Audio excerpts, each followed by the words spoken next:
Hello, I'm sorry for the delay. I was stuck in another meeting, so I'll No just issues. quickly start. Yeah. Yes, sir. Good evening, sir. No issue, sir.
Yeah.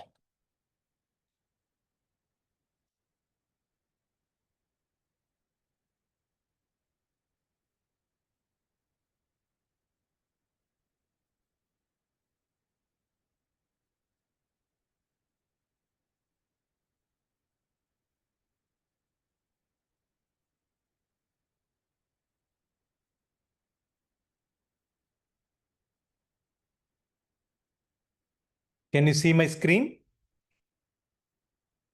Yes, sir. Yes, sir. Yes, sir. Hello. Yes, sir. We can see your screen, sir. We can see the screen, sir. Hello. Hello. We can hear you, sir. Yeah, you can see my screen. Sorry, I was Yeah, not yeah. able to hear you well earlier. Okay, so I'll share my the screen is unshared now. Now share. Okay, and let me put it in. Yeah.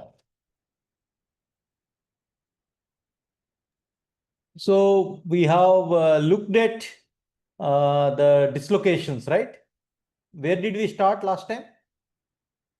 Where did we stop? So line defects. Hello?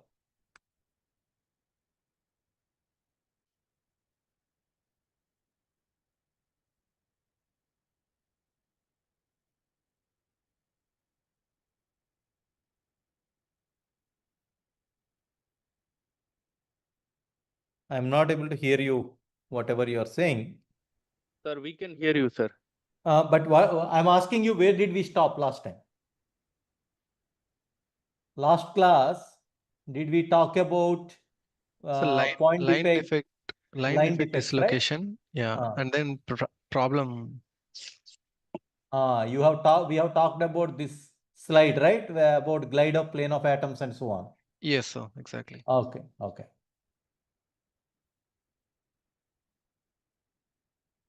So here we have discussed about the dislocation motion. So here, if we carefully look at what is happening is, you have a line defect and you see that when you are applying shear stress on this particular plane, you have initially, you will see that that line defect is moving through the crystal. But if you carefully observe, what is happening is initially the defect is here and now the defect has moved from this end to that end. So there are two ways to look at it. One is either as a dislocation moving through the crystal or the defect moving from one end to another end. So the line defect has moved from one end to another end is what we have seen, correct? So this is what we call slip by dislocation motion. And here, if you carefully observe, what happened is, if you look at this fellow, right? Let us look at this fellow. Pay attention to where is pay attention to this atom when it starts again. This atom has neighbors, this fellow, that fellow, and that fellow. Now this atom has got new neighbors, right? This guy was initially in direct contact with this fellow. Now that guy has moved to the left. That means the atoms neighbors have permanently changed. That is what we say, that the neighbor cannot be retrieved. If it is an elastic deformation, what would happen is these elastic bonds get stretched. The moment you remove the load, the bonds come back to, that means the atoms come back to their original equilibrium positions. That is what happens in an elastic deformation.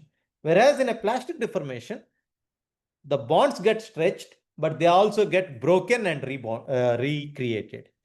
And the recreated bonds will change the neighbors of these atoms permanently. And hence, once a plastic deformation takes place in a material, it will not be a recoverable deformation. A neighbor has changed permanently. That is why when we have studied as in your undergrad classes about plastic deformation, you say that elastic deformation is something that can be recovered, whereas plastic deformation cannot be recovered, primarily because the bonds are permanently broken and new bonds have been established. Is that clear? Yes, sir. Okay. So now the shear stress that is required to create this slip by glide of plane of atoms is what we call theoretical shear strength, that is given by GB by 2 pi a. That is what we have calculated in the previous class. That is shear modulus times Burgers vector, meaning the inter-atom spacing, and A is the interplanar spacing. This is the maximum shear stress that you need to apply in order to create slip by glide of plane of atoms. What do I mean by glide of plane of atoms? This scenario. This is what I mean by glide of plane of atoms. That means all the atoms bonds are broken at the same time. The amount of energy, that is that amount of shear stress that you need to apply, is calculated earlier. I hope you remember that part. Here we have done this quick calculation, and then we have shown that the maximum theoretical shear strength of the material is given by GB by 2 pi a, which is nothing but, if you compare that value with some standard numbers, you are saying that the shear strength of the material is 1/5 of the shear modulus. We know the shear modulus values are of the order of gigapascals, but we know the yield strength of the material is only of the order of megapascals. So, but if you look at this expression, this is much, much higher shear strength than what you would experimentally measure. And then we have said that, okay, whatever is the theoretically calculated value seems to be much higher than what is experimentally measured. So the reason could be some defect. So now we have discussed that that defect is basically a line defect, as we have seen here, wherein instead of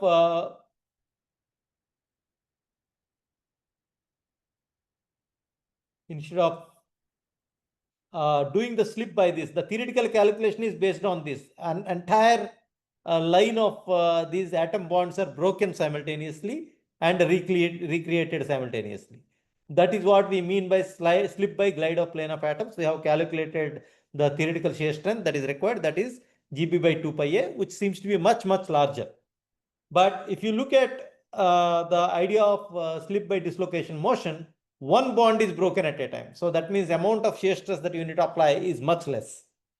And that is precisely the reason why we have much less shear strength. So if you calculate the actual shear stress that is required for creation of slip by dislocation motion is only this much.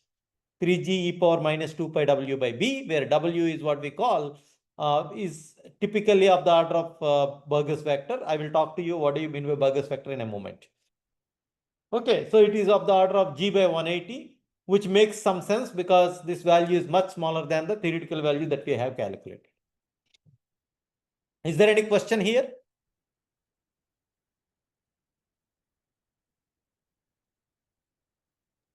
So can you explain the again that one after another atom moving at a stretch, complete plane is moving.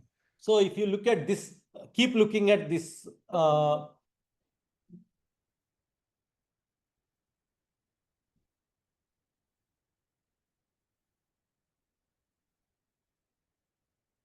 excuse me, sorry.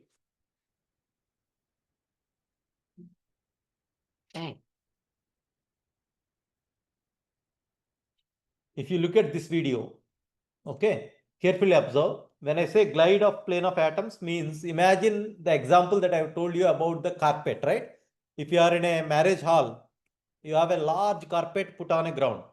Then if you have to pull it from one place to another place while it is already put on the ground, then you need to have a large army of people, because a huge carpet you need to pull with a very large energy, large effort that you need to put in. That is what I mean by that. That is basically breaking the bonds. This entire thing is moved simultaneously. So if you look at this fellow, you can see that all the atoms are broken simultaneously. It is very similar to pulling the entire carpet,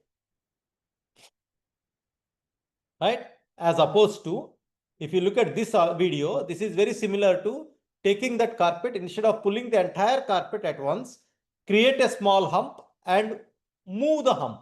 That is much less, that requires much less effort.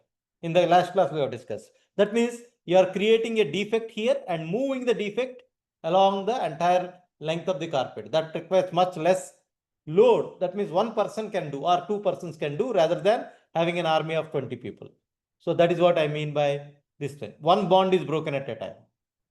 Is that clear? Yes, sir. Thanks for explaining again. Yeah.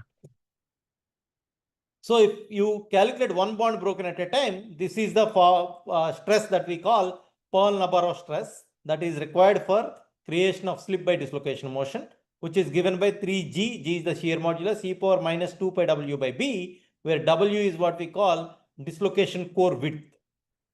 Okay, this can be, for simplification, we can assume W to be of the same order of magnitude as Burgers vector B, right? And then you say that then if you calculate, then that will be equal to close to G by 180. Whereas earlier we calculated to be G by 5, right? Then it's about 2 orders of magnitude different, and which is very close to what is an experimental value would compute. So this explains why your actual shear strength is much less than the theoretical shear strength. So this is a video that actually demonstrates the motion of a dislocation idealized as a caterpillar motion. If you look at carefully, I will play the video. If you look at this video, you will see that the caterpillar will create a hump at the back and slowly moves the hump rather than the entire guy sliding past over this bark. Okay, let me play this video. See, it has created a hump at the end and then it is moving forward. Every time it has to move forward, it is creating a hump, and that hump is moving forward. This dislocation is moving forward. And as a result, the caterpillar is making a forward motion. Okay, so it is very similar to the rug example that I have said, carpeted rug with a fold. If you create a fold and walk over the fold, you can actually move. You can make the slip much easier than pulling the entire carpet. And this dislocation is what we call line defect. Is that clear? Any questions here?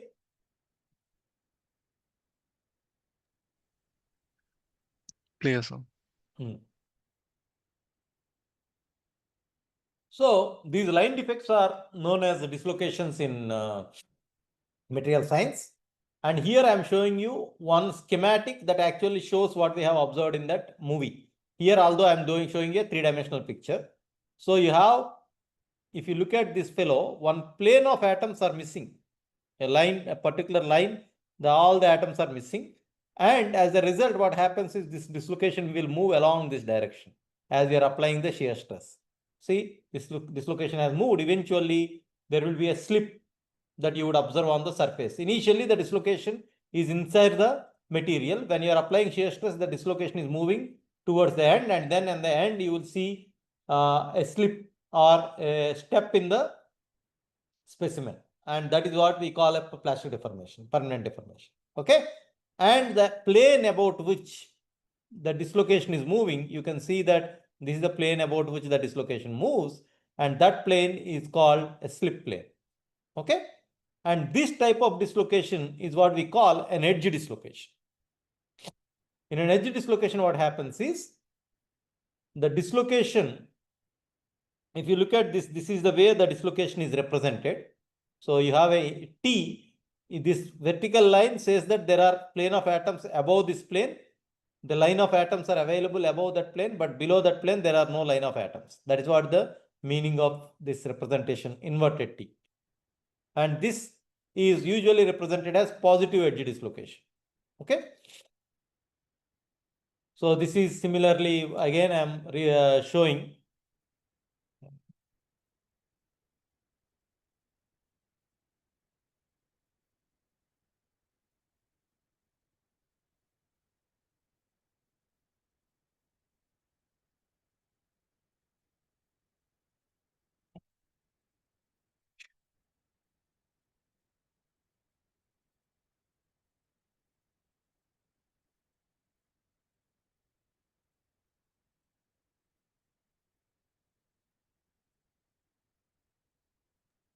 Sir, one curious question, sir. Sorry, yes. Let's say if you don't have any defect in your lattice structure, then it will never lead to a permanent deformation. Correct. Okay. Because unless you break the bonds by slip by glide of plane of atoms. Okay. You can okay, also got have it. permanent deformation. Then you have to apply much higher stress. Okay. Okay. Only then you will be able to create plastic deformation. But Okay. you will realize that it is not possible. We have seen in the previous class, it is not. Can you have a material without any defects? No, no.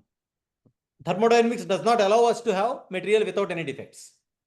The fact that you will have so many point defects, that is also very highly likelihood of getting line defects as well. Okay. Okay, got it. So here, if you look at this, here you can, are you able to see my Yeah, pointer? pointer. Yeah, yes, sir. Yeah. So here you have a caterpillar motion. Here it has created a defect and then it is moving the defect. You can see that, right? So in the previous slide, this T is what I am talking about. This symbol you see, this is the vertical line above the horizontal red color symbol says that there are the atoms above that, below that there are no atoms. And this is what we call an edge dislocation. I will tell you about the differences between that. And you remember, I told you when we are looking at the crystal structure, we have looked at FCC, BCC and HCP structures. And then we looked at close packed directions and close packed planes, correct?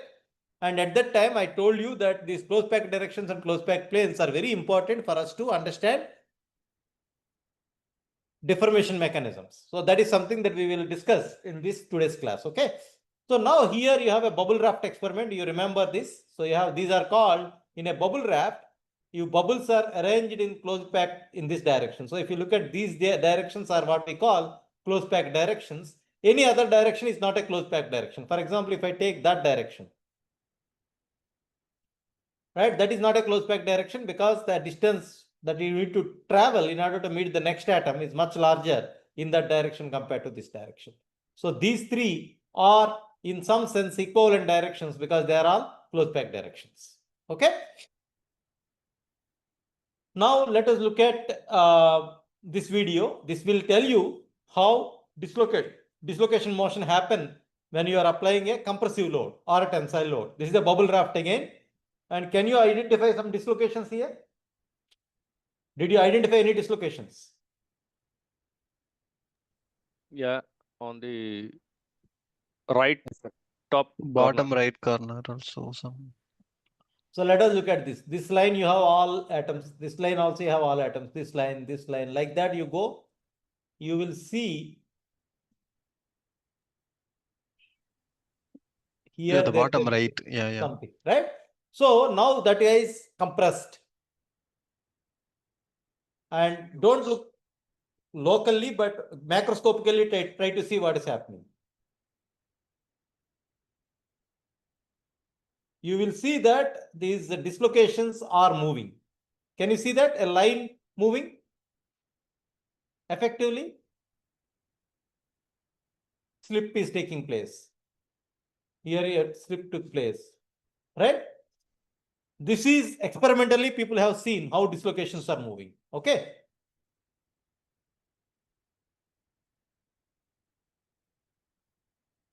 This is a figure wherein you are applying a shear stress.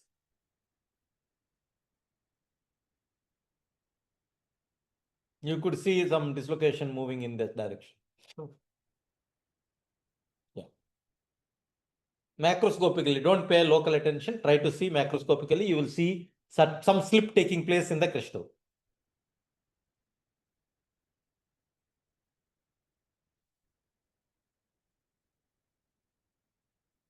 Yeah.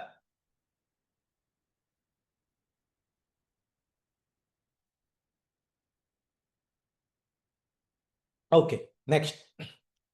Now, let me introduce you to two types of dislocation. So these defects, line defects, can be in any way. The one of the first kind of defect is what we call an edge dislocation, wherein this is your dislocation line.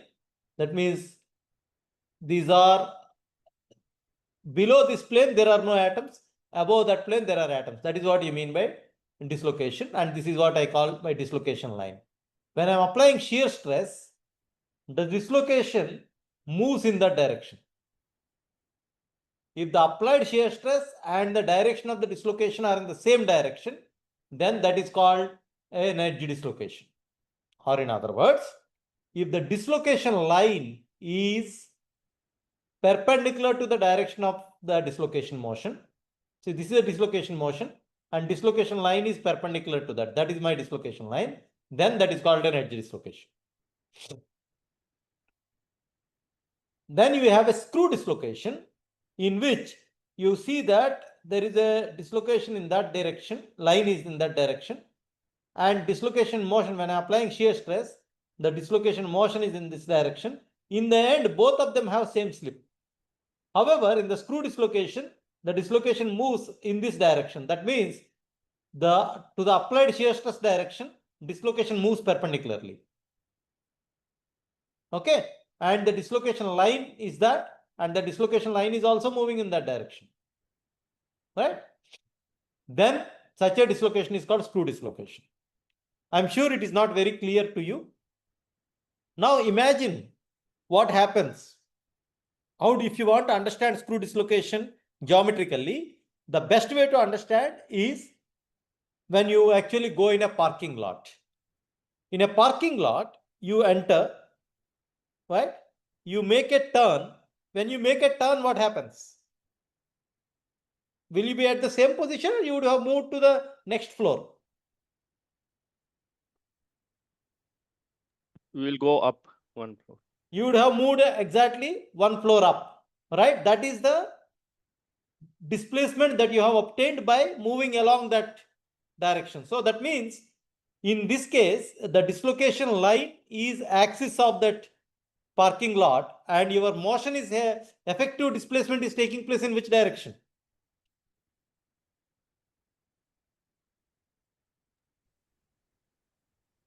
In a circular direction we are. Circular direction you are moving, but effectively, Perpendicular. how are you moving? You are going upwards or downwards, Upward. right? So let me give you this picture. Maybe this will explain to you. You are in this parking lot, you entered here and you went all around and then you entered to the next floor. Effectively, you have made this much of displacement, isn't it? Yeah. Yes.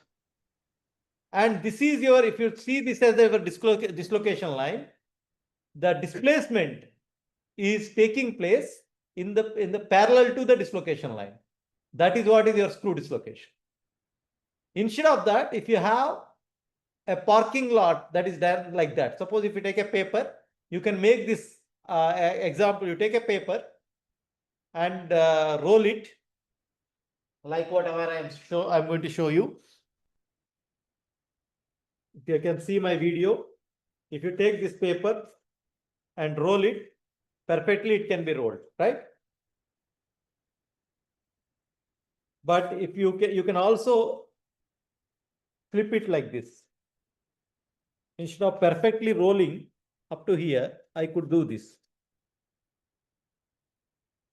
I'm not sure if you are able to see. That is your edge dislocation. Instead of doing that, if you go one floor above, you can do that experiment with you take a paper and roll it around and then try to create these two geometries. Okay, this is your paper rolled into circular. If it is, this edge is exactly meeting here, then there is no defect in the crystal. But in this way that you have made this, you have not met this edge exactly here. And that is what my dislocation is. That is the line defect. And as a result, you are having what is the displacement. You have started here and you are actually ending. If you are starting here, going over the outer radius, and you are ending here, you are not ending exactly here. So with respect to this point, you have moved in this direction, isn't it? Which is perpendicular to my dislocation line, because that is the dislocation that I have created. And that means this movement is perpendicular to dislocation line, then that is an edge dislocation. If you look at this fellow, I have started here and I am moving around this parking lot and coming back here.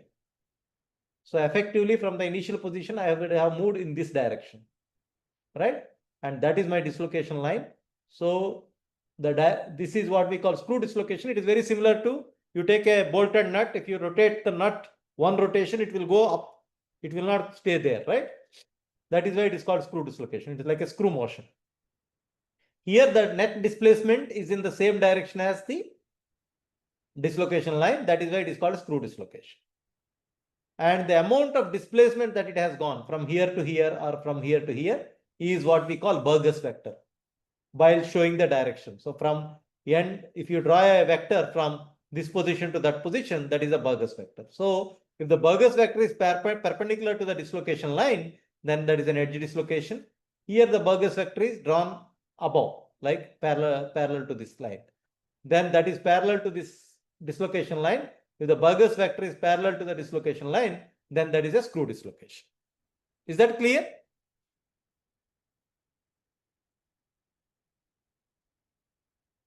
Any questions there?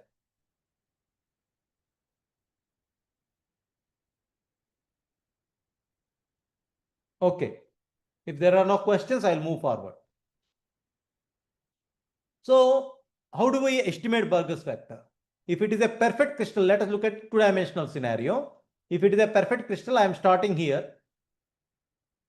Okay, let us say this is my starting point, or this may be my starting point. Okay, let this point be my starting point. From here, I am moving 1, 2, 3 units down. Okay, I moved 3 units down and 4 units, 1, 2, 3, 4 units left. From there again, I am moving 3 units up, 1, 2, 3. From there again, I am moving 4 units right, 1, 2, 3, 4. Because here I moved 4 units left, I am moving 4 units right. I came back to my original configuration. That means in this loop, there is no defect. If there had been some defect, then you would not have come back to your original configuration. How do I demonstrate that? Let us look at this fellow. I'm starting at M. Okay. 1, 2, 3. 3 units down. 1, 2, 3, 4 units left. 1, 2, 3 units up. Again 4 units right. 1, 2, 3, 4. I did not come back to M. I ended up at Q. So if I connect a vector start from the starting point to ending point, that vector is my Burgers vector. And you can see that that is my dislocation line. And my Burgers vector is perpendicular to the dislocation line. In an edge dislocation, that's how it happens. Okay. And now let us look at a screw dislocation. Again, in a screw dislocation is a three-dimensional phenomena. It cannot be described in a two-dimensional plot. So I'm taking a box and there are no dislocations, and hence I came back to original configuration. 4 units down, 5 units left, 4 units up, 5 units right. Now let me start here at this point. Okay, I'm going 1, 2 units to the right, 1, 2, 3, 4 units to down, 1, 2, 3, 4 units to the left, right? 1, 2, 3, 4, 5 units to the left, and then 4 units to the 4. I've already moved 2 units, so I can only move 3 units to the right. 1, 2, 3. I've moved 3 units to the right, so I have stopped here.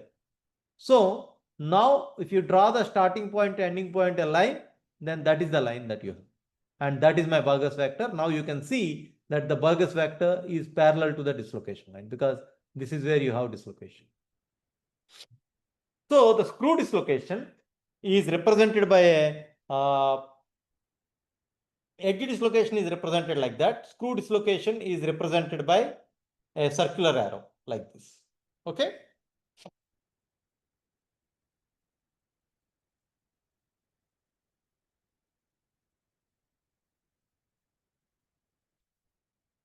Okay. Now, even if you don't understand the complete details about the screw dislocation, don't worry. As long as you understand that there is a line defect, which is called dislocation, and you know how to identify the Burgers vector. So that means you should know what the Burgers vector is. That is the most important thing. Up to that, is there any question?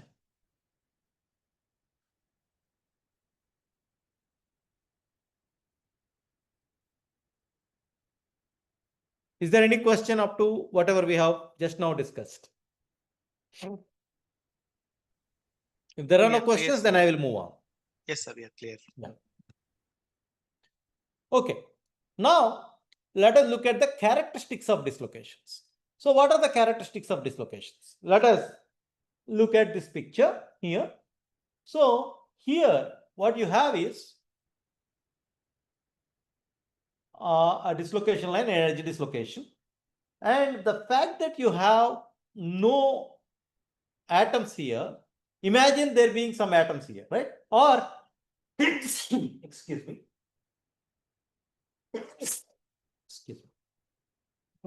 How do I identify, how do I comprehend this particular scenario? Let us imagine this extra plane of atoms. That is what is defined by these dislocations. Let us say this is not there.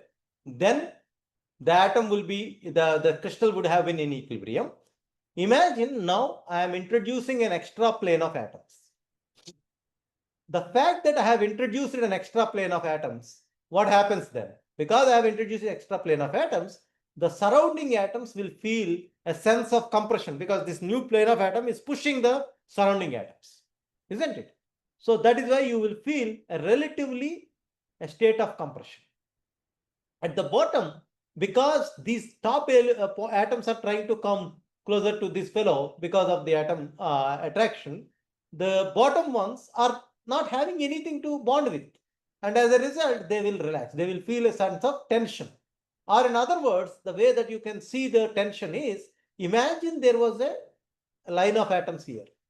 Imagine you have now removed the line of atoms. Now these atoms are not bound by another atom that is sitting there. So that means they are now free, they are free in the sense that they need not make any bond, and as a result, they will feel a sense of tension. So the presence of a dislocation in a crystal creates some sort of a stress field above let us say this is the slip plane. Above the slip plane, if you have a positive edge dislocation, above the slip plane, you have a local state of compression. Below the slip plane, you will have a local state of tension. Okay. And you may have, at any other orientation, you may have some shear actually also acting. So the tensile, compressive and shear lattice strains exist for edge dislocations. Whereas in the case of screw dislocations, you will not see tension and compression, you will only see shear stresses. All right.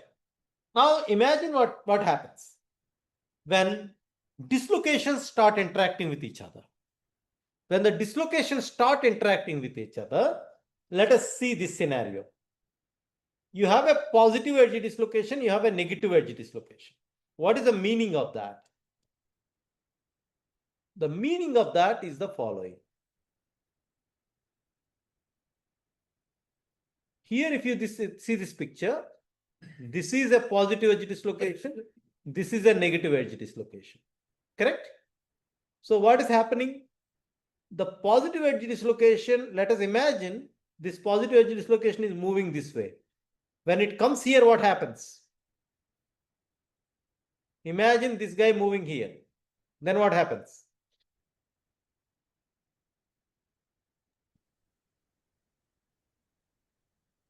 These three line of atoms are moving here. Then what happens? Becomes a perfect crystal, like no.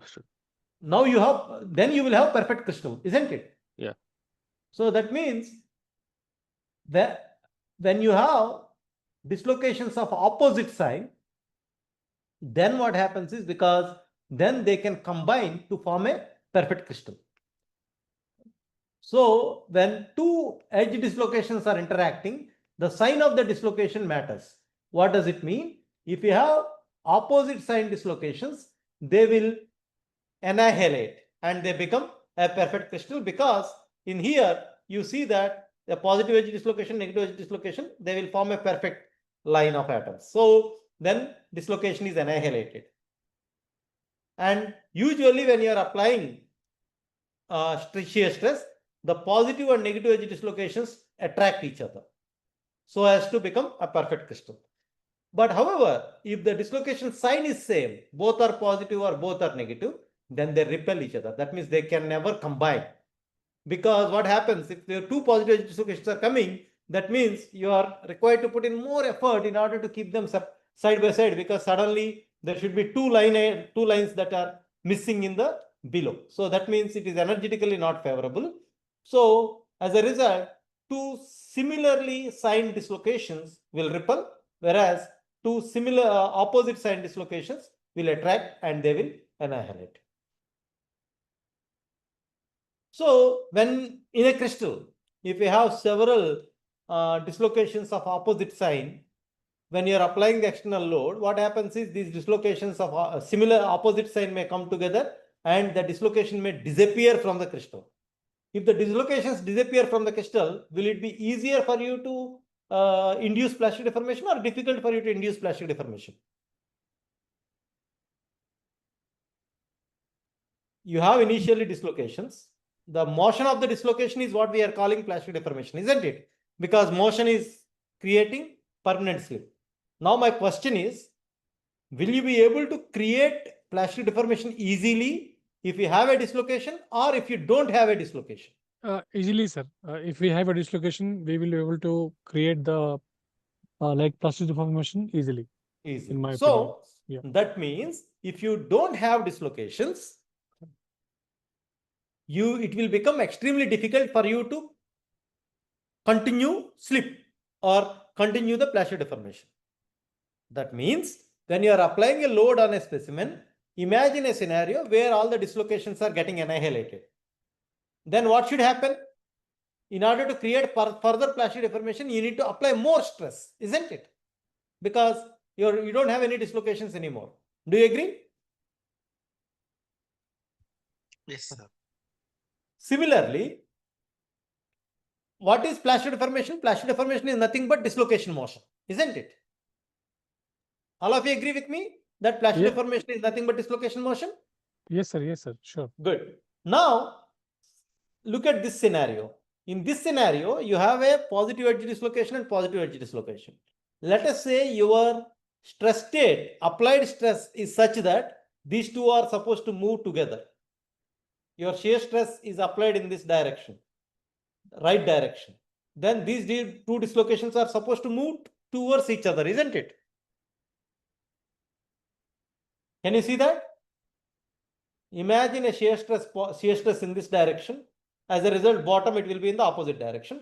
As a result, these dislocations are trying to move close to each other. Agreed or not? Sir, isn't it that both the dislocations will travel in the one direction, like they tend So to? they will move along the slip plane. Yeah. Okay. My question is, imagine a scenario, you are applying some stress, shear stress, in such a way that this dislocation is moving this way, this is also moving this way. Then what happens? There will be According to the compression. sign, they cannot allow these dislocations to move towards each other because there will be repulsion. That means the dislocations offer resistance to further slip, isn't it? Because of their sign. That means it becomes much more difficult for you to continue plastic deformation. Are you able to see that?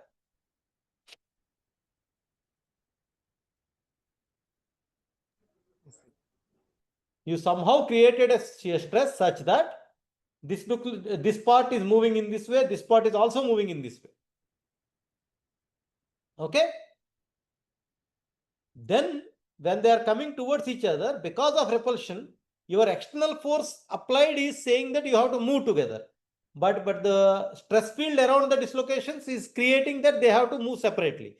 That means the stress field around the dislocations is opposing the intended dislocation motion created by the external force. That means the material is offering resistance to motion of the dislocation, which means the material is offering resistance to plastic deformation.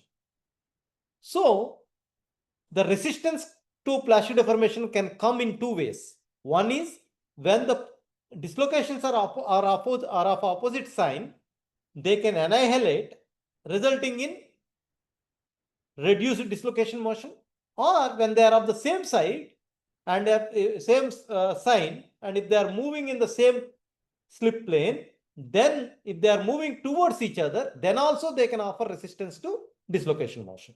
These are the two ways that you can have observed resistance to dislocation motion. Okay?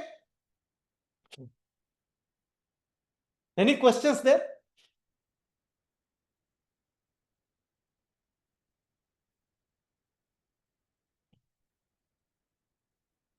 All right. Now, let us go back to what we have learned earlier. We have talked about slip systems. This is an FCC crystal and this is 111 plane, and these directions are 110 directions. Do you agree that these directions are 110 directions?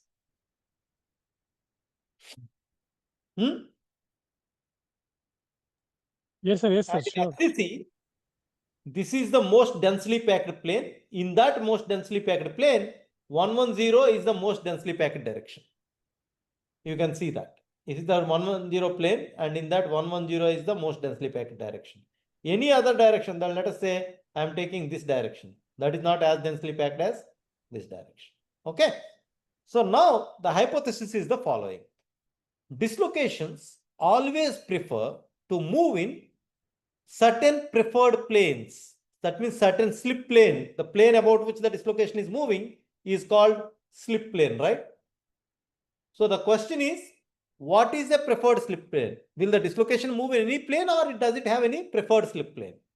And in that crystal, do the dislocations move in any direction, or do they prefer certain directions? It turns out that the dislocations prefer to move in specific planes in specific directions. That means the plane in which they move is called slip plane. The direction in which they move are called slip directions, because that is what is causing slip to the crystal. Okay. So the combination of the slip plane and slip direction is what we call slip system. So here in this particular case, for an FCC material, 111 plane and 110 direction together are called slip system. Okay. So the slip system in a particular material depends on the crystal structure. If it is an FCC crystal, the slip system will consist of 111 plane and 110 direction. If it is a BCC crystal, then the most densely packed plane is 110 and the most densely packed direction is 111. Right? So depending upon the crystal structure, the slip systems will change. Now the question is, why do dislocations prefer to move in closed packed planes and closed packed directions? They prefer to move in closed packed planes and closed packed directions because if they move along those guys, the atomic distortion is minimum. Because of their movement, the atom distortion in the crystal will be minimum. That is why they try to do that. So if you look at this fellow, look at these two guys. this is one slip plane, this is one type of arrangement, and this is another type of arrangement, right? Which one is a closely packed plane? This plane is closely packed, right? And this plane is not so closely packed. You can see that, right? Now, in a closely packed plane, if you look at, if this is the slip plane, the dark line is the slip plane, the distortion of the slip plane is much less compared to not so closely packed plane. If you look at the not so closely packed plane, the distortion in the slip plane is so high, that means the dislocations have to cause this much of distortion to the crystal. In this case, it will cause much less distortion. And hence, dislocations prefer to move in closely packed planes. So how do we know? The closely packed planes are the ones which are separated by maximum interplanar spacing. If the interplanar spacing is maximum, then that would be most closely packed compared to this fellow. Here you can see the interplanar spacing is much, so this is one plane, that is one plane, and the distance between them is D2, is much less than D1, and as a result, this is not the closely packed plane, this is the closely packed plane. And now, if you look at this fellow, this is the closely packed direction, right? If you look at this guy, you need to create much more distortion, and the Burgers vector is directly equal to the d distance, and the energy required to cross here goes as d square. So if you have small d, then you will need less energy compared to having large d. And as a result, the dislocations prefer to move in closely packed planes along closely packed directions. As the interatomic spacing in the plane is small, as a consequence, the interplanar spacing is larger, which eases the atomic motion. As we have seen, interplanar spacing is larger, causing easing of the atomic motion. So, what are the slip systems? The preferred planes and preferred directions are called slip systems. If you have a face-centered cubic lattice for metals such as copper, aluminum, nickel, gold, and steel, you have 111 plane, most densely packed plane, and most densely packed direction. If the more densely packed means the interplanar spacing is larger. The planar density in FCC is much larger than BCC, and hence interplanar spacing in FCC will be larger. And as a result, the distortion to the crystal will be less. And you have 111 plane, and each 111 plane, how many such 111 planes will be there in an FCC crystal? If I say 111 plane, if you look at the picture, you can create such 111 planes using each of these four lattices, corner points, right? And each one has 3 directions. So total you have 12 slip systems corresponding to each one of them. So FCC has 12 slip systems. BCC have primary, this is what we call primary slip system, 110 and 111. There are 12 such primary slip systems are there. Whereas BCC also has secondary slip systems. That means they are not as densely packed as this, but sometimes these are also get activated. Whereas FCC will always prefer to deform in this particular direction because this is very highly densely packed compared to. So the difference in packing density in 110 and 211 is not much. That is why these also get activated sometimes. In FCC, you have total 12 slip systems. In BCC, the primary slip systems are 12, but total there are 48. In HCP, you have primary slip systems are 3. That is basal plane, 0001 plane, and 112/0 direction. There are only 3 primary slip systems, but there are also 9 secondary slip systems, total 12. You will see which system has highest number of slip systems, which crystal structure has highest number of slip systems. BCC has highest number of slip systems. Because it has more number of slip systems, naturally what we would think is that this should be much easier to plastically deform because there are more possibilities for dislocations to move along. but it turns out that FCC is more ductile. That means it is much easier to plastically deform an FCC material compared to BCC material. The reason for that is, although there are total 48 slip systems, the planar densities of these slip planes in BCC are much, much less compared to the planar density of FCC. And as a result, FCC crystal structure will have much more ductility. That means it is easy to plastically deform compared to a BCC material. Okay, that is the reason why copper, aluminum, gold, all these things much easier to deform plastically compared to, say, iron, tungsten, molybdenum, and so on. And HCP materials have much fewer slip systems, and hence it is much more difficult to get plastic deformation unless you ensure that the plastic deformation is taking place in this set of slip systems. Okay. Any questions here? No, sir. No. So what is Burgers vector? Burgers vector, which is denoted by B, denotes the dislocation slip direction and the magnitude that is equal to the unit slip distance, typically interatomic separation in the Burgers vector direction. In FCC material, how is the slip taking place? In which direction is it taking place? In FCC material. 110. What is the most closely packed direction? 110. 110, right? So the Burgers vector direction will be 110, and the distance, the slip distance is equal to the intraatomic separation distance.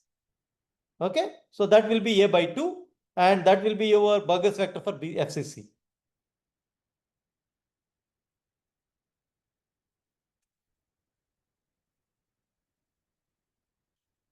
Okay. Similarly, BCC and HCP, one can find the Burgers vector distances, and for each material, the value of A will be different, right? Depending on the atomic radius. Okay. Now we will talk about slip in single crystals. If you have any questions until now, this is the time to ask, and then we will actually get into understanding plastic deformation in single crystals. Sir, one question is, how will be like for brittle material that slip system will be? Now we have talked about a ductile system, ductile material, right? Yeah, the fact that in a brittle material, you will have the number of slip systems to be very less, very minimal. For example, if you take magnesium is HCP. HCP crystal lattices will have much less number of slip systems. Then it is going to be much more difficult to plastically deform them. Such materials tend to be brittle. It is not that they don't have any slip systems, they will have fewer slip systems. Okay, sir. Got it. Thank you. Mm-hmm.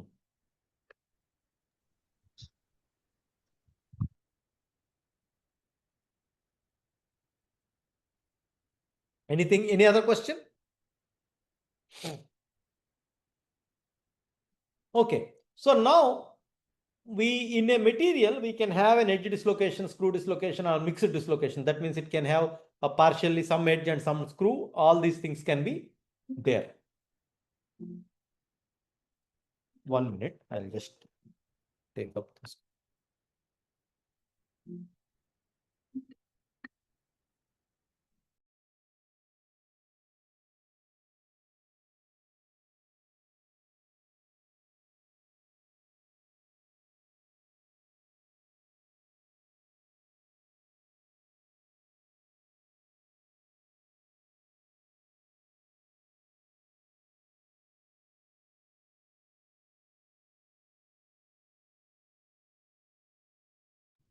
Sorry for that.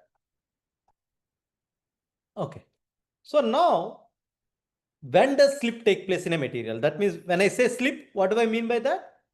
When does slip start to occur? That means when will the plastic deformation start to happen? When, at what stress? So suppose if you are applying stress on a material, what is we know that dislocation motion happens due to what? it is shear stress. You need to create shear in order to cause dislocation motion on a slip plane. Do you agree with that? Yes, sir. Yes. So even if you apply an external stress to be tensile, shear, or compressive, there exists, at least at some alignments to the applied shear stress direction, something called a resolved shear stress. That means although you are applying normal stress, there will be planes oriented at certain angles to the applied stress direction. And if you resolve the stress in that direction, that shear stress is called resolved shear stress. Okay. So the resolved shear stress depends on the applied stress and orientation of the slip plane and slip direction on which you are actually resolving the shear stress. And in a material, slip occurs when this resolved shear stress reaches a critical value for that particular material. Let me make it a little bit more clear. Let us say this is a single crystal material, and I have a cylindrical specimen. I am applying an external force F. Okay. Now I am interested in a slip system. When I say slip system, I am talking about a slip plane, and in that plane some direction. Let us say the slip plane normal is oriented at an angle phi with respect to the applied force direction, and within that I have a slip direction, and that is making an angle lambda with respect to my applied force direction. Okay, so that is my slip plane, and I have applied a tensile force on this specimen whose cross-sectional area is A, where phi is the angle between the normal to the slip plane and the loading axis. This I am calling as loading axis. Lambda is the angle between slip direction and the loading axis. Okay. Now, if area A is the cross-sectional area of this cylindrical specimen, then A by cos phi will be the cross-sectional area of this slip plane that I am interested in. I would not yet call it as a slip plane. Let us imagine that this is the most favored slip plane. How do I say most favored? We will talk about. Let us imagine that slip is going to take place on that plane, which is oriented at an angle phi to the loading axis, right? Then the area of this plane will be A by cos phi, if this area is A. Is that clear? Now, what is shear stress? Shear force by the area of the plane. So now if I am applying this tensile force, the component of that force in that particular plane, that direction, slip direction, which is in the plane, is F cos lambda, because I am resolving the force F along the lambda direction, F cos lambda. All right. Then what is my resolved shear stress? Resolved shear force divided by cross-sectional area of the plane on which I am calculating the shear stress. So resolved shear force is F cos lambda divided by area is A by cos phi. That I am calling it as resolved shear stress. Then that if you rearrange F by A cos phi cos lambda, I am calling force divided by normal cross-sectional area of the cylindrical specimen. I am calling it as sigma. That is what I am calling as tensile stress, applied tensile stress.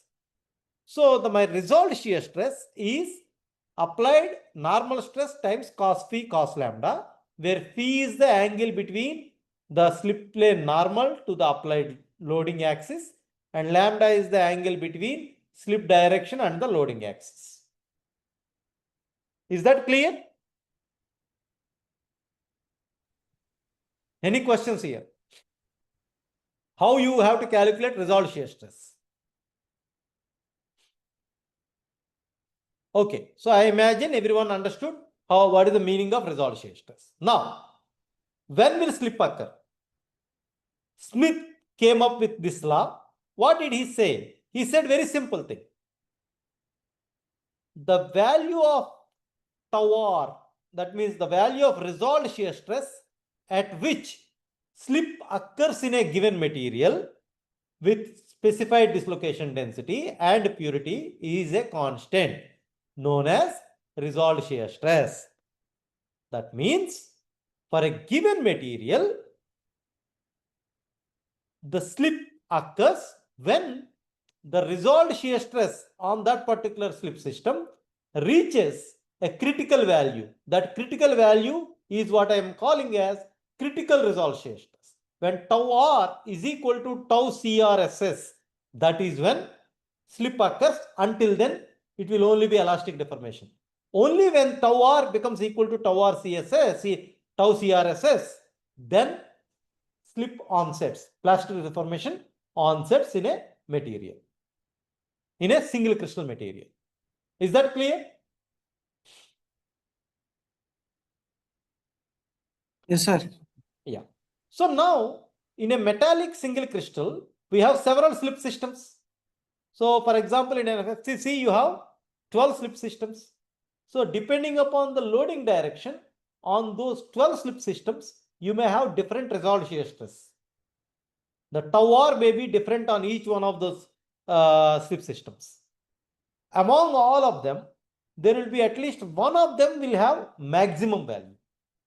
So that is the most probable slip system. So that means when you increase the load, the moment when you increase this sigma, the moment this value cos phi cos lambda continue for a particular slip system will be constant.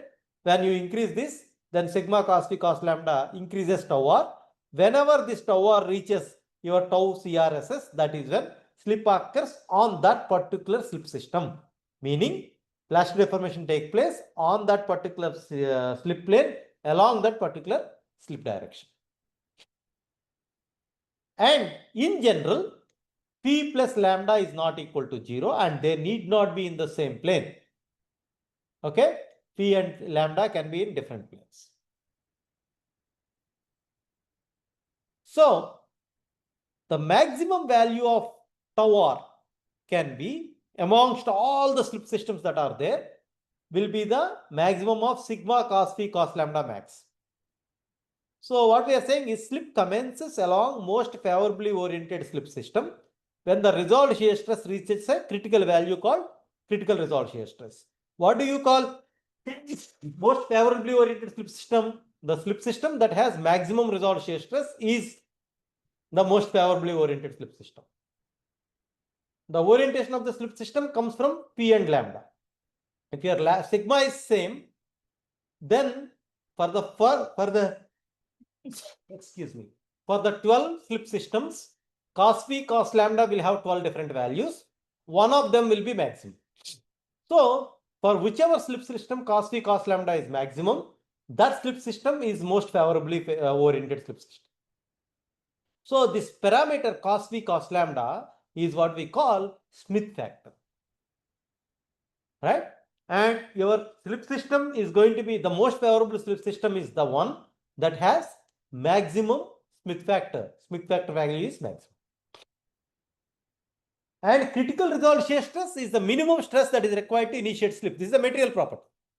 When the applied shear stress or resolved shear stress, maximum value of that across all the slip systems becomes equal to critical resolved shear stress, which is a material property, then the slip occurs. It is very similar to when you have a material when the yield, when the applied stress equal to yield strength of the material, that is when plastic deformation takes place.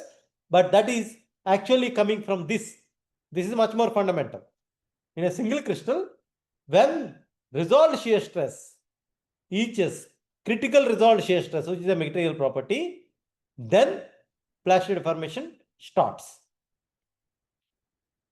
So now this sigma is a normal stress, isn't it? So I can write when will the plastic deformation take place? When plastic deformation takes place, I can call that sigma as yield strength or not. Let us say the plastic deformation is taking place, then this must be equal to tau CRSS. Then this sigma will be my yield strength. So sigma y is equal to tau CRSS by cos phi cos lambda max, maximum value of that. This is the minimum stress that is required for yielding.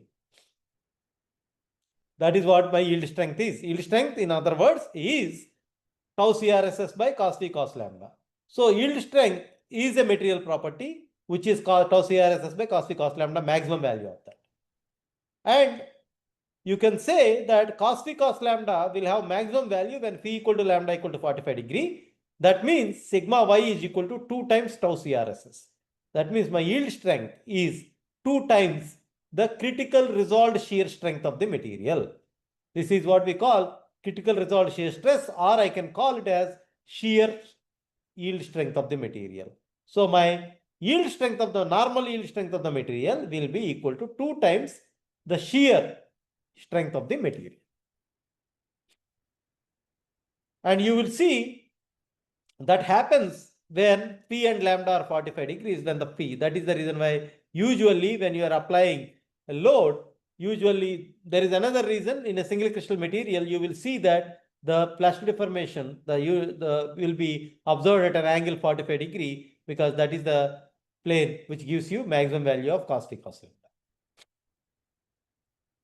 So this is a slip in a single crystal. You can see the distortion or serrations on the surface of the single crystal, which are at an angle 45 degree, as we can see from the previous graph. Okay, so this cos phi cos lambda is what we call Smith factor.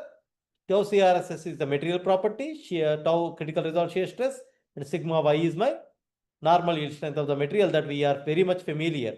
But for a single crystal material, it depends on the direction in which you are applying. It will not be same in all directions. It will depend on the direction in which you are applying the load.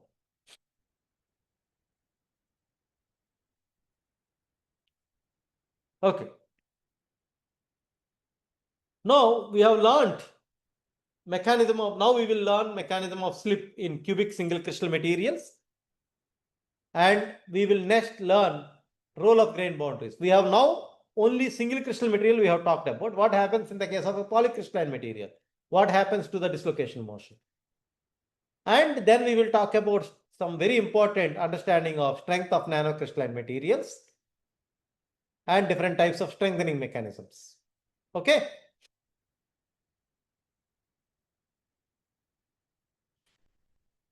So now let us look at cubic closed packed materials, metals such as FCC materials. You know, the slip happens in most closely packed plane in the closely packed directions. So when you are taking a single crystal material and you are applying a load and you are plotting on the x and y axis shear resolved shear stress versus shear strain. Normally when you do the uniaxial tension test, you will plot yield strength versus normal strain. But here we are plotting shear resolved shear stress, normal stress versus normal strain. Here we will plot resolved shear stress versus shear strain. When the material is initially elastic, then you have an elastic response. After that, you have plastic deformation. When the resolved shear stress becomes equal to critical resolved shear stress, that is when plastic deformation happens. That is what we call a stage 1 plastic deformation. That means this is what we call easy glide. So I will talk about it in a minute. What happens in this? You know, cubic closed packed crystals have many slip systems, that is typically 12 or more than 12, but let us look at FCC. It will have at least 12 slip systems. So the initial elastic part, this is due to stretching of bonds. Only bonds get stretched, nothing else happens, which is defined by Hooke's law. And now stage 1 is the yield point of the material. That is when resolved shear stress has become equal to critical resolved shear stress. And this stage is called easy glide stage, which means in this state, only the primary slip system is active. Of all the slip systems that are available, one of the slip systems is favorably oriented and dislocations are moving along the slip systems. Once the resistance to dislocation is overcome, that is critical resolved shear stress, it will become much easier for the dislocations to move, and hence there will be huge shear strain because the dislocation is free to move now. It has overcome the barrier called critical resolved shear stress, and that is what we call easy glide, stage 1. That happens only when primary slip system is active. And then what happens is, after some time, you will see a stage 2 or work hardening stage. What is happening here? With this plastic deformation, what happens is the Smith factor changes. What do I mean by that? As the plastic deformation is taking place, these slip systems are getting rotated. When they get rotated, cos t and cos lambda change, isn't it? So that means the Smith factor gets changed.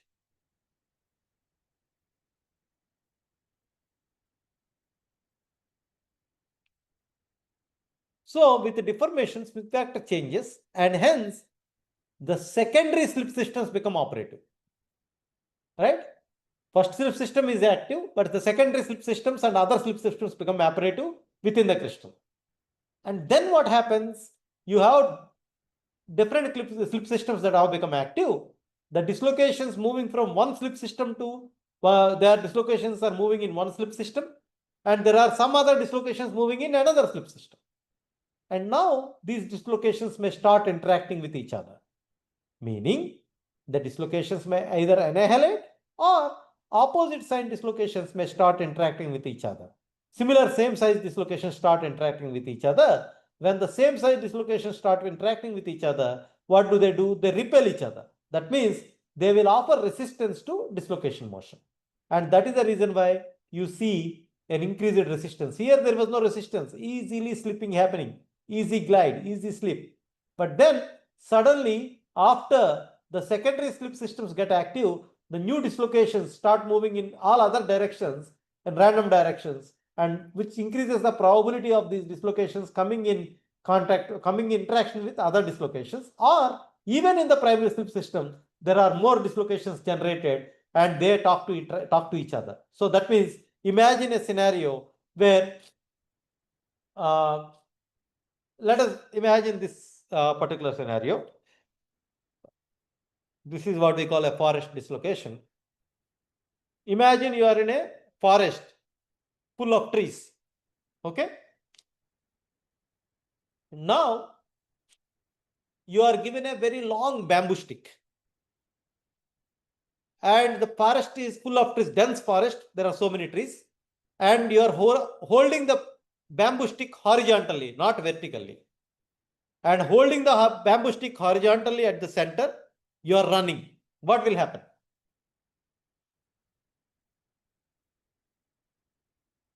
What will happen? You will collide with the trees.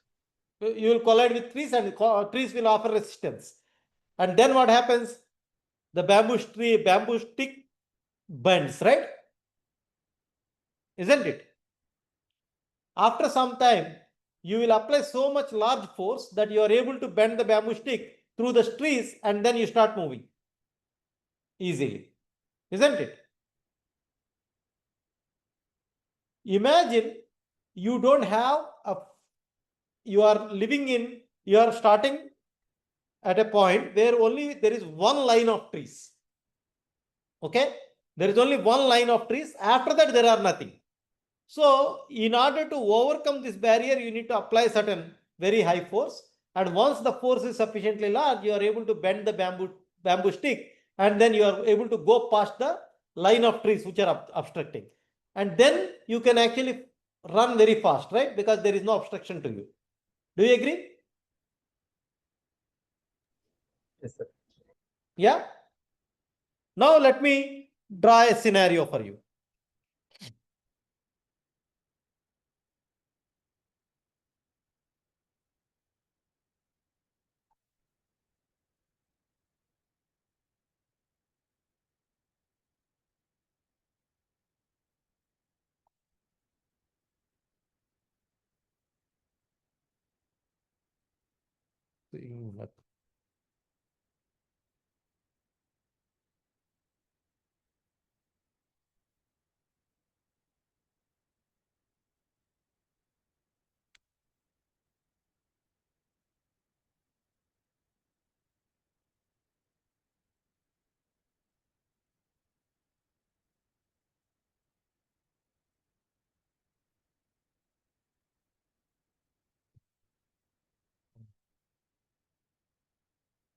So let me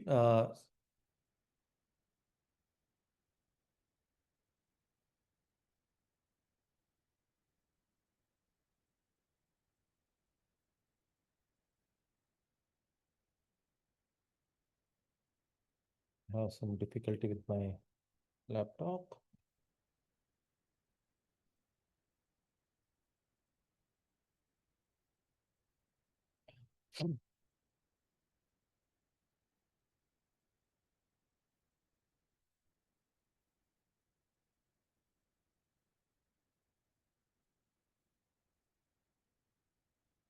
So let me draw some scenario.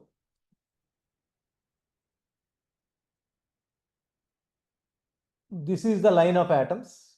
Okay. You are standing with a bamboo stick here.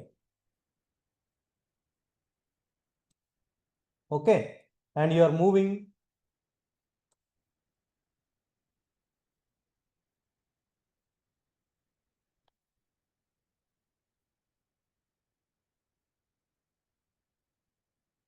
in that direction. Okay. Is that scenario clear to you? Yeah. Are you able to see my screen? No. No. Are you able to see screen? Sir. Yeah. Are you able to see the screen? Yes, sir. Yes, sir. Yeah. So now let us say this guy has broken the barrier and moved here. And then initially he will up to here, he will elastic, and then you will push. At some point it will reach this critical resolved shear stress, and then he will break open, and then he is happily moving. That is what this stage 1 is. Okay, he is happily moving. Now imagine a scenario while he is there, after some distance, there is another slip system.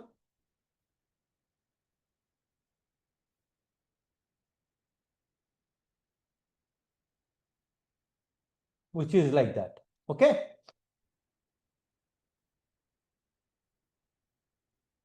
And this guy is trying to push this fellow. And he is going to move in this direction. Now, let us say after some time, this guy has broken barrier. By the time this guy reaches here, is there a possibility that this guy can come and hit this fellow? Can you imagine that? Yes, sir. Yeah. So we are talking about such probabilities. We are talking about the other slip systems getting activated and the dislocations from those slip systems coming and interacting with the already moving dislocations, causing resistance to dislocation motion. If they cause resistance to dislocation motion, you will find it difficult for you to have plastic deformation. And this is what we call a work hardening process, stage 3. This is where the dislocations start interacting. So dislocations operating on the same slip system might interact and possibly inhibit dislocation motion, in which the similar sign dislocations, what will do? They repel, hindering dislocation motion. Opposite sign dislocations annihilate, reducing the dislocation density. In sometimes dislocations may combine. When will they annihilate? They combine only if it is energetically favorable. So you have one dislocation of Burgers factor 1, another dislocation with a Burgers factor 2. That means they are coming in this direction. Another guy is coming in this direction. When will they combine to form a new dislocation? Only when they are energetically favorable. The energy associated with the dislocation is proportional to B1 square. Let us say this is an individual dislocation with a Burgers factor 1, B1. So B1 square plus B2 square is the total energy of these individual dislocations. If these two guys are combined, then B1 plus, it becomes B1 plus B2. If B1 plus B2 is a whole square is less than or equal to B1 square plus B2 square, only then they will combine, otherwise they will not combine. Okay, that means although the magnitude need not be the same, the direction should be the same.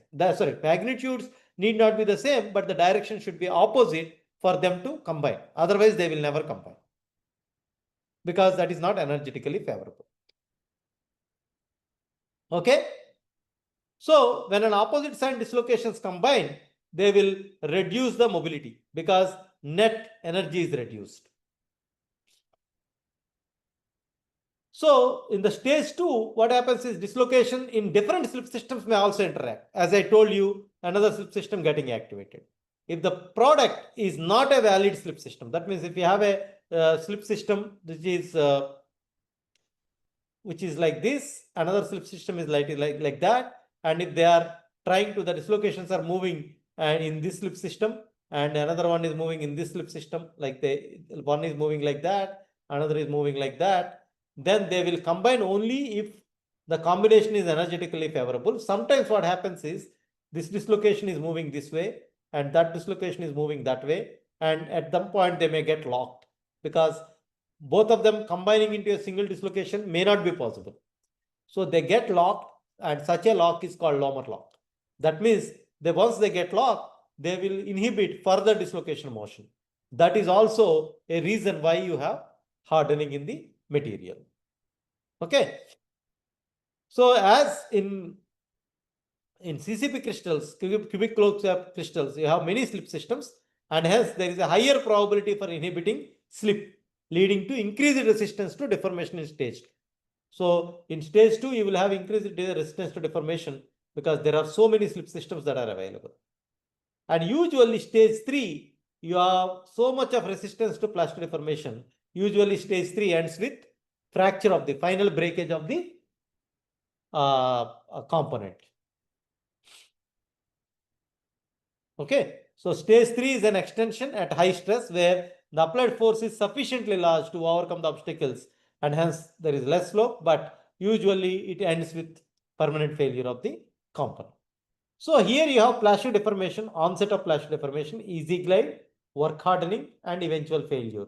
This is what you will see in a single crystal material. Okay. All right, I think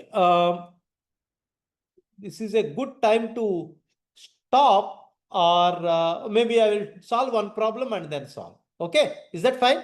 If I show you one problem and solve it? Sure, Yes, sir. sir. That will be great. Sure, sir.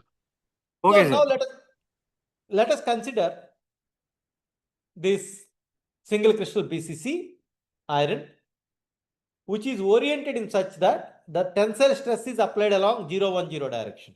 What is 0, 1, 0 direction? Along y-axis.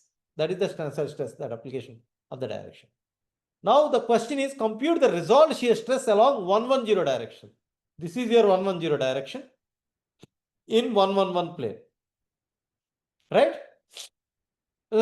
Sorry, compute the resolved shear stress along 1, 1, 0 plane. This is your 1, 1, 0 plane. And in that, you have to compute the resolved shear stress along 1 bar 1, 1 direction. 1 bar 1, 1 direction is this. Body diagonal direction.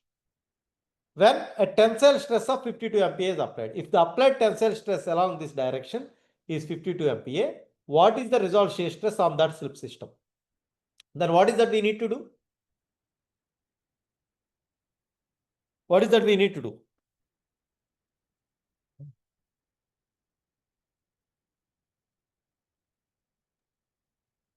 We have to resolve the forces in that direction, sir. Yes. So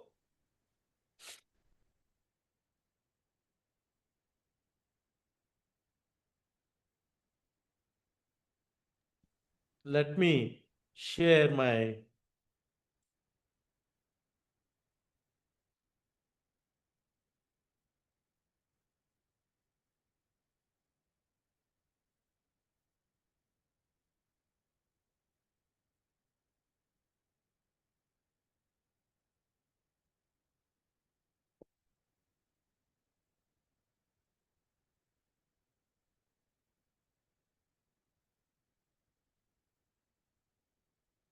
iPad so that I can write it down.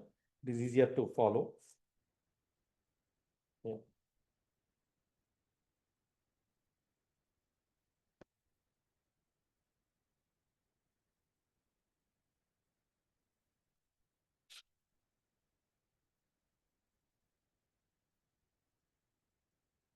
Are you able to see my screen? Hello? No, not yet, sir. Not yet.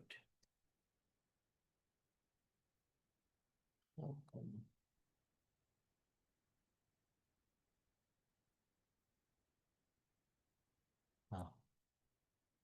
Now you should be able to see.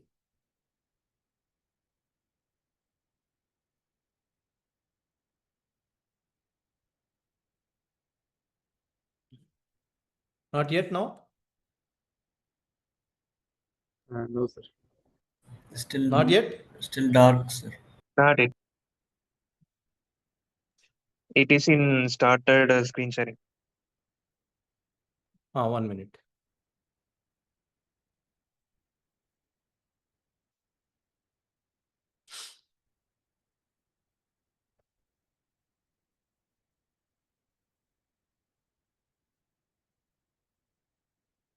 How about now? Loading, sir. Now it's coming? Still loading, sir. Not yet. Not yet, sir. No, sir.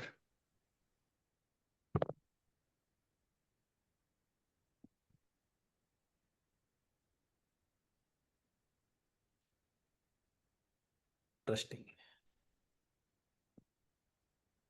Still not. Not yet. Huh? Okay, something wrong.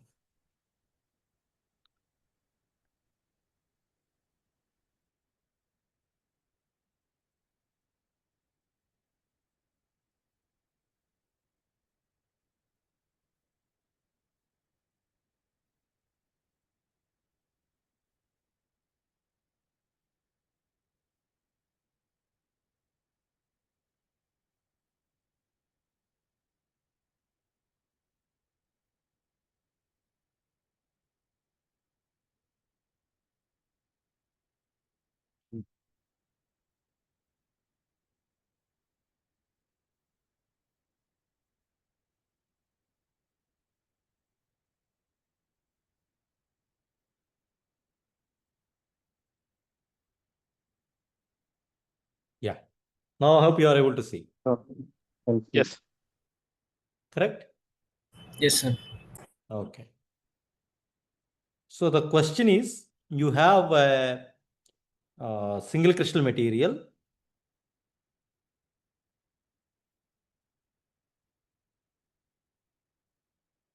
Which is BCC.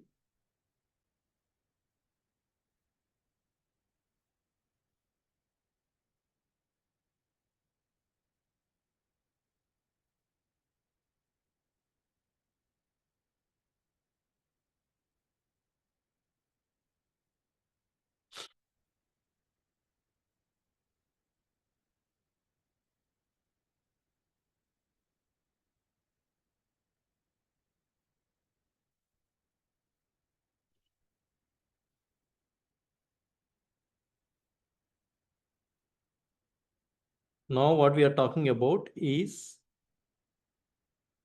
a plane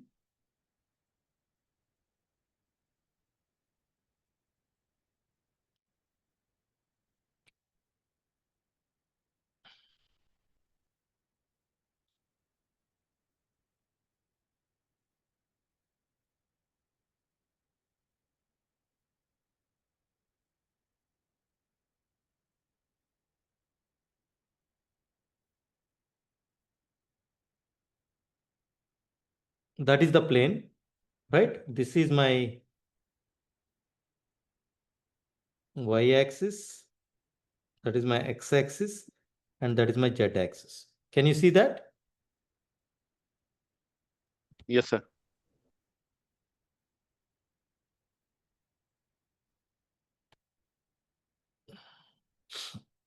Now, if I carefully note it down, what is this plane? 110 plane. Do you agree? This is 110 plane. In that, I am looking for a body diagonal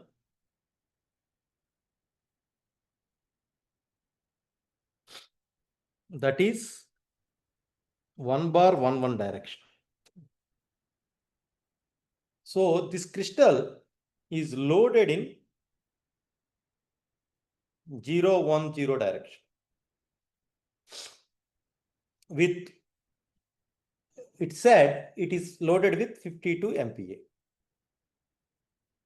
The question is, what is the result shear stress? Correct?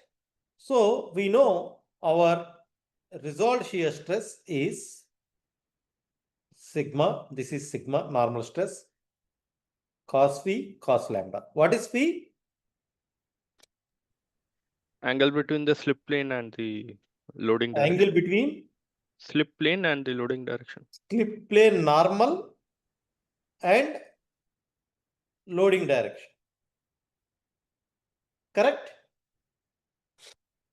What is the slip plane? We know slip plane is 110 plane. If the plane is 110, what will be the direction of the normal?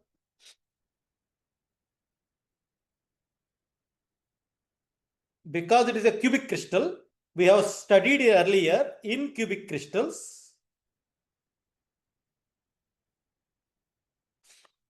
the normal to the plane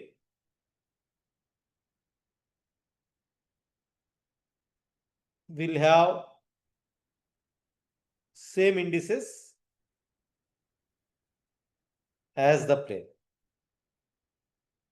So, normal vector n is equal to 1, 1, 0. All of you agree?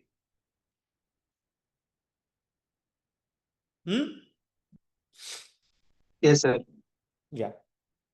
And direction of the load, I am calling it as F. What is the direction of the load? 0, 1, 0. And what is lambda, by the way? Angle between load axis and slip direction. What is the slip direction, by the way? Yes, 1 bar 1 1.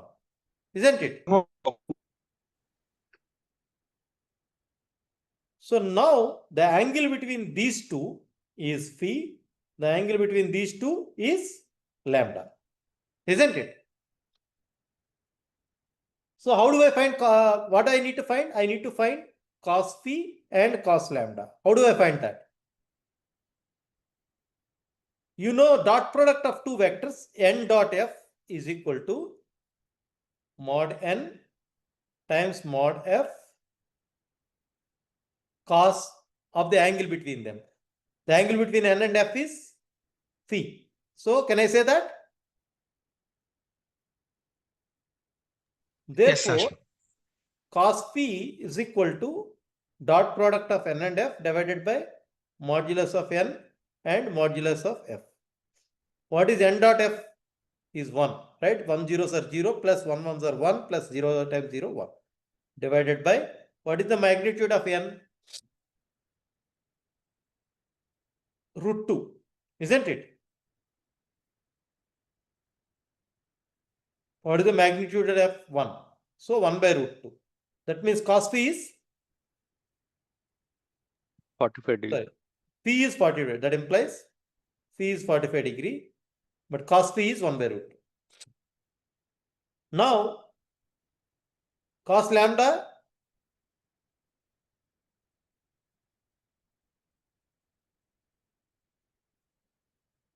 f dot s is equal to mod f mod s cos lambda. Therefore, cos lambda is equal to f dot s divided by mod f mod s. F dot s is how much? 0, that is also 1, divided by mod f is 1, mod s is root 3. Cos lambda is 1 by root 3. That means lambda is equal to some 54.7 degree. That is not important.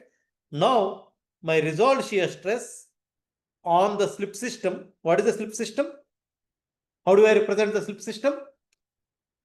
110 and 1 bar 1 1. Plane and normal. This is plane and this is normal. On that slip system, that is equal to sigma cos phi cos lambda. What is sigma? 52. 52 MPa. Cos phi is 1 by root 2. Cos lambda is 1 by root 3. So that is equal to 52 by root 6. How much is that?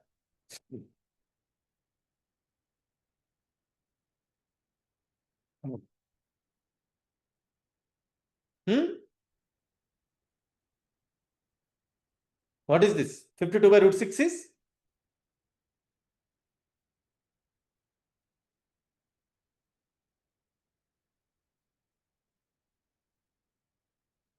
$21.222. 21.3 MPa. So this is the resolved shear stress that is there. Now, the another question that he has said is, if the critical resolved shear stress on this slip system, tau CRSS on 100, sorry, not 100, 110, 1/11, means on that slip system is 30 MPa. Given the resolved shear stress on that particular thing is 30 MPa. Then if I am applying 52 MPa along that 110 direction, will it yield or not? It will. It will. This is the critical resolved shear stress. For it to yield, the resolved shear stress on the plane should be equal to this, isn't it? Equal to. So yielding happens. This is tau CRSS. Occurs when tau R is equal to tau CRSS. If it is less than that, then it is only elastic deformation. There is no plastic deformation. So in this scenario, is yielding occurring? No, sir. Huh? No, sir, it will not happen. It is not happening. No, yes. Now, suppose if you need to yield, you need to plastically deform the single crystal.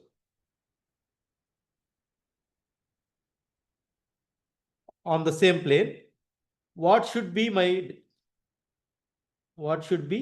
sigma? Sigma that we need to apply. That means when will it yield? When the resolved shear stress is tau CRSS is equal to sigma, resolved shear stress is this cos phi cos lambda. I don't know what should be this value. So sigma yield will be tau CRSS by cos phi cos lambda. Why is that? Because I am saying that what is my normal stress that I need to apply in order to cause yielding. Yielding will happen when this entire quantity becomes equal to this. So I need to find out what is my sigma, that I am calling sigma y, because that is when yielding starts. Then I have called that as yield strength as well. Then that is tau CRS is 30 divided by 1 by root 2 into 1 by root 3. That is equal to 30 root 6. That is equal to 73.4 MPa. So in this material, in 1010 direction, if you apply 72.3 MPa, that is when plastic deformation occurs. If you apply anything less, the plastic deformation does not occur. If the applied loading direction is not 010, let us say 100, what happens? If applied loading direction is 100, will it change anything? Let us look at it. If it is applied loading direction is 100, will it change anything? The angle between N and F, will it change?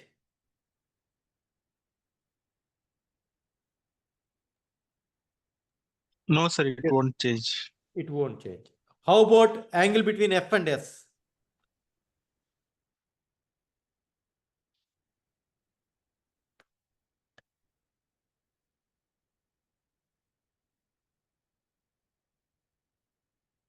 Instead of 010, 100, what will happen?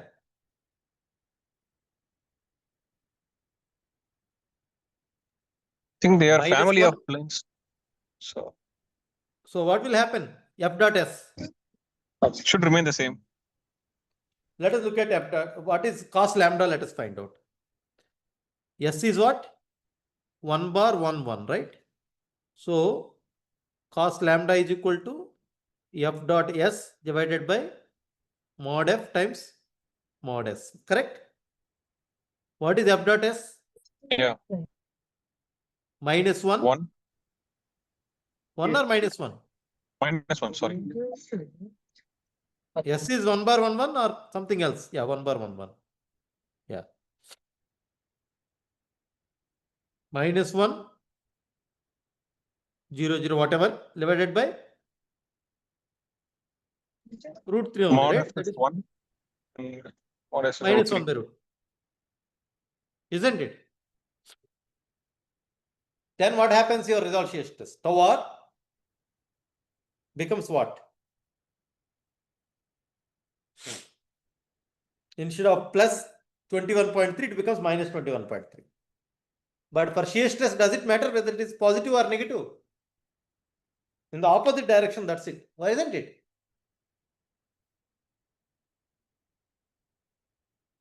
So it does not matter. You can have 21.3. So this will be minus 21.3. It actually does not matter. In the opposite direction, shear stress is this way or this way does not matter. It is still shear. Okay. So it will not change. But if you change your force direction to say 2 1 bar 1, some random direction, you are applying the force, then will it change the scenario or not?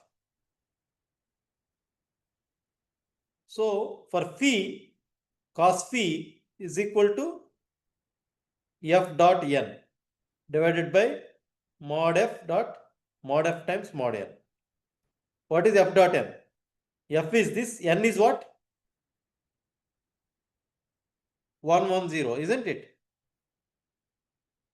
So 2 ones are 2 minus 1 plus 0 divided by mod f is 4 plus 1 plus 6 root 6 into root 2. So 1 by root 12. Isn't it? Cos phi is 1 by root 12. Cos lambda will be what? F dot n. So S will be what? S is 1 bar 1 1. That will be minus 2 minus 1 plus 1. That is F dot S is that divided by mod F is root 6, mod S is root 3. Right? Minus this it cancel minus 2 by root 18 cos lambda. So then tau r is equal to sigma cos phi cos lambda, that is equal to minus sigma 2 sigma by root 12 into 18. So root 12 into 18 means 4 into 3 into 6 into 3, right? So 1 3 gets out. 6 into 4 is what? 3 into 1 4 will come out. 2 root 6, 6 root 6. So minus 2 sigma by 6 root 6, then 3 root 6. Sigma by 3 root 6 is what you will get. Right? So depending on the direction in which you are applying, your resolved shear stress on that plane changes, and that might cause or may not cause. Earlier you have, what was the sigma that you have calculated? 52 by root 6. Now it is 3 root 6. That means it has become 1/3 of that. That means if you are applying load in 2 bar 1 1 direction, the resolved shear stress will be 1/3 of this. It is going to be much smaller. Okay. So that is how you can calculate. So that means the direction of the application of the load decides whether there is going to be slip in a particular direction or not. That is why when you do a single crystal tensile test, depending on the direction of the load, you will measure different yield strengths of the material. We will discuss about that in more detail in the next class. I will upload the slides today so that you can have access to reading the information. Okay. Thank you so much, sir. Yeah. Thank you, sir. Thank you, sir. Bye. Thank you, sir. Thank you, sir. Thank you, Professor.